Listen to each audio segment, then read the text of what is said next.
everyone, it's Holly again. Today's video is going to be slightly different to the ones that I've done previously. I have done a video similar to this a couple of months ago, well actually about a year ago now, but I really felt like because we're coming into some normality right now, I'm filming this on Monday the 12th of April, which is when retail shops open, the rule of 6 is back, we can sit outside, those kind of things, go to the pub but sit outside. I just feel that this video is good timing. This is going to be a video all about anxiety and more specifically how you, as someone who may not suffer from anxiety or mental health, can help your friend who has anxiety, your family member, or somebody that you work with or know. Because like I said, this time is anxiety provoking for a lot of people. Even if you've never suffered with mental health before, you know, it's very common now that people are struggling with their mental health and developing anxiety, depression, other mental health disorders throughout what we've been through. So I thought this would be a good opportunity to get this video out and to offer some advice or guidance to anyone who knows of someone who suffers with anxiety or just feels anxious in general. You don't have to have diagnosed anxiety to find this video helpful or to even feel anxious. You know, everyone feels anxious sometimes. So I really hope that this video helps. It's going to be 5 tips that I feel, as someone who has anxiety, would help me to feel more heard and understood and supported if people in my life did these things.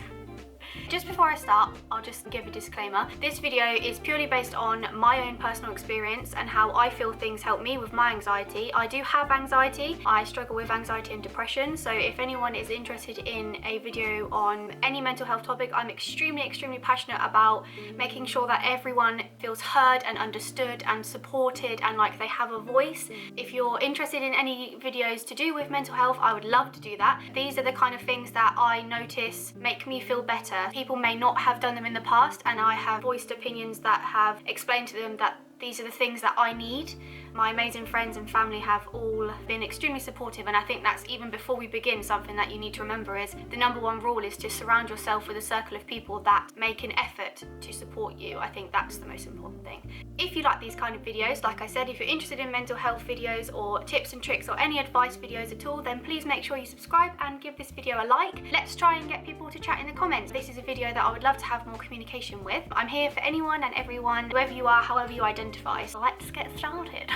So, number 1 is don't belittle their worries. This is something that I think people can do subconsciously and don't understand the kind of impact it can have. For those of us with anxiety, we are fully aware that our anxieties are simply that, anxieties. But your body has the reaction that these things are truly happening. So you go into fight or flight, you have physical reactions such as sweating, nausea, tummy upset, tight chest, struggle breathing, those kind of things. So even though as a person with anxiety you're aware that these anxieties are just that, it still feels like a fear of reality happening. For example, if your friend is feeling anxious that maybe another friend is upset with her because she's not replied to a message for ages, or she sent a blunt message, or she's done something with somebody else and you thought that you were going to do that together. If your friend is saying these kind of things, don't belittle that worry. It's really unhelpful and makes anxiety much worse when someone belittles your anxieties. So says, well, it's not that bad, don't be silly, there's nothing to worry about. These kind of common phrases that you might think are helping, they're extremely unhelpful to someone with anxiety. What they need is for an explanation as to why that might be happening. Even just telling them that you understand why they might feel that way. This kind of belittling can come from anyone. It can come from a parent who has extremely well wishes, but I think that it's important. This video is not just for those people who have friends and family who suffer with anxiety. Also, if you do suffer with anxiety, listen to these tips and use them to make yourself feel better, you know, get yourself in a better situation. So if you feel like one of your friends or family members is belittling when you are feeling anxious or making them seem smaller than they are, then you need to communicate that with them and say that this doesn't help me, this doesn't help me feel better, this doesn't help me rationalize my anxiety. What my mum tends to do with me is talk through why I might be feeling this way and look at all the possibilities of why this thing might be happening. She might say, well, what are the reasons why she might have done that or he might have done that? And then we work through them together instead of just saying, oh, there's nothing to worry about, because then you're just left alone with that anxiety and you try to open up with someone and let them in. make sure that as someone who suffers with anxiety, you're communicating that these things they might not even know are making you feel small and making your anxieties grow is doing that. And as someone who doesn't have anxiety and might be watching this video, make sure that you're not belittling or stifling this person's anxiety. If they've trusted you enough to tell you that they feel anxious about this thing, then that means that no matter how small it might seem to you, to them, it's real. Number 2, this is probably the one that I find the most helpful when it is being used. For me, the biggest one is for my friends and family and people close to me to be clear in their communication. What I mean by that is, people might think that someone who suffers with anxiety might need extra mollycoddling or babying, I guess we could say. But actually, it's so much better and makes someone with anxiety feel so much better is if someone is just honest and clear with me. If I've made a plan with somebody and they can't do it anymore, instead of, for example, maybe them not wanting to set my anxiety off, not explaining to me what's happened, that makes it so much worse. Another example of clear communication is if you're making a plan with someone. For example, if me and my boyfriend are making a plan, it's really unhelpful for me if he says to me, "Oh, I don't mind, it's up to you." Because then I struggle with that because there's too much openness in my head and options in the world. I would rather him just say, let's make a plan on this date and let's have a look together what there is available. That just makes me already feel like there's more organisation, and more organisation makes me feel less anxious because there's less things to worry about because it's more planned. And that can be in any situation where you feel you need that clear communication. With anxiety, it might seem like you take things on or not on face value, but we do take things on face value. We take it on the words you say, and then the words you say are then turned into something else in our head because of our anxiety. So the clearer you are with a person with anxiety, the less they have to feel anxious about, because the less they have to overthink, which is obviously the worst thing about anxiety, is overthinking. Always be clear, always communicate with them, and keep that communication going, because a person with anxiety might fall back on communication and not speak to you for a while, and you might think that then you might get a little bit anxious and think, oh, why has that happened? Probably because they're so anxious they can't take that first step. So definitely keep your communication going and keep it clear and keep it concise. Number 3, understand that you don't understand. A lot of times, people that care for you will try to understand your anxiety. And even if you have anxiety and you know somebody else who has anxiety, you know that you can't understand somebody else's anxiety, because it's all to do with your own experiences and what's happened through your life and how you see the world due to your past experiences. It's actually unhelpful, I find, for people to try to understand. I would rather them say, I know I don't understand, but how can I help? That is so much more helpful than trying to understand and find conclusions that aren't helpful to you or to me as someone with anxiety. A lot of times people can say, I understand what you're going through, or I understand how you feel. I think being open that you may not quite understand the level of intensity that goes through someone's head with anxiety actually makes them feel better. They don't then feel like they have to make you understand, which is really hard to do. I think just knowing that someone is openly saying they might not understand is incredibly helpful and can make you feel so much more relaxed that you don't have to try to explain to somebody, because they just have said, I don't understand, but I'm here for you.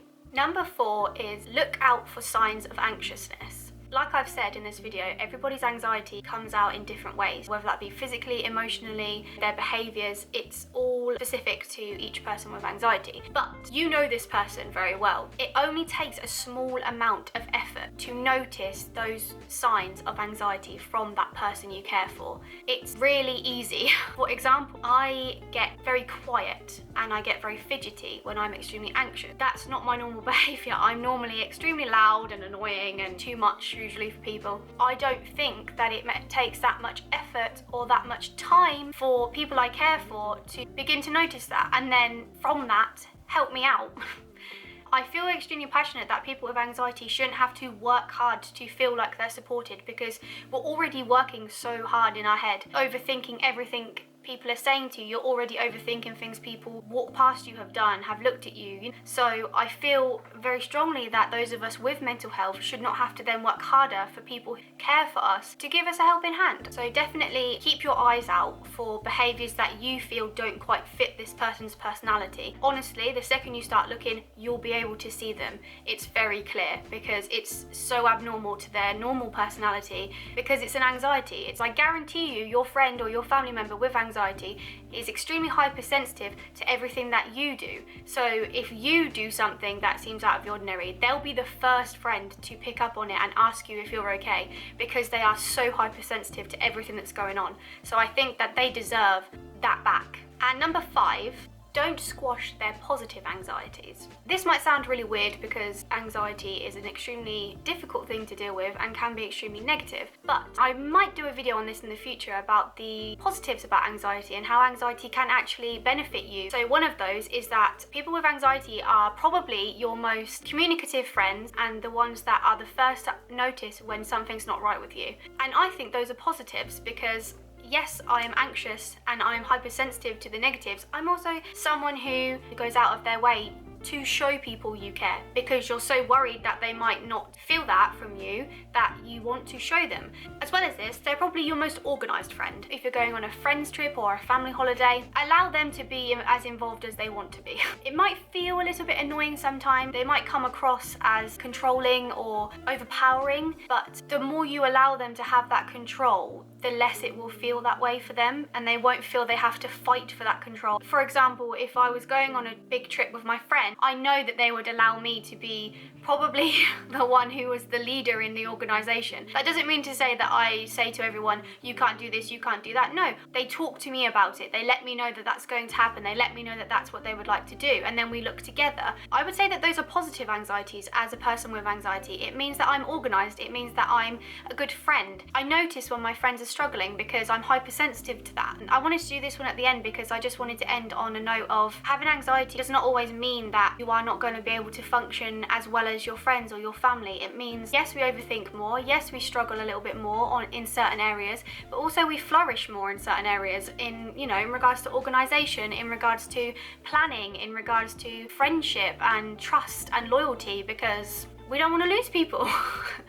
I would say that that's a really important one, is as a friend or a family member, a close person to someone with anxiety, is allow their positive anxieties to flourish, because it will make them feel so much more comfortable and less anxious in different situations if, when their anxieties are pulling them to organise or to, I hate the word control, but to control an element of a situation, if it's then not allowed, then the anxiety is even worse. So those are my 5 tips for someone who knows a person with anxiety. I'm sorry if this video wasn't very good. It's kind of my first one talking about mental health, so it's tricky to try to make sure that my points are coming across, but not in a way I'm telling you guys what to do. I am an extremely passionate person about mental health and people feeling heard and seen and supported in whatever they may be going through, because it is tricky, and especially, like I said, with what's going on in the world at the moment, even people that have never suffered with mental health before are now struggling because of the situation we've been in. So I just wanted to give out some tips and tricks that might help as a friend, as a partner, as a mother, as a sister, as a brother to someone who does suffer with mental health. And also, just if you have been feeling a certain way but you're not sure what it might be, if you resonate with any of the things that I've spoken about here, then you might have anxiety, and that's totally fine. You can still live an amazing life. So if you're interested in any more videos to do with mental health, my experience, my story, how I've learned to cope with it, anything like that, any advice, I can do Q&As on mental health. If you're interested in any of that, then definitely leave me a comment down below. And as always, please subscribe, give me a like, and I really hope you're all staying well and practicing wellness, especially from this video, and I will see you in my next one.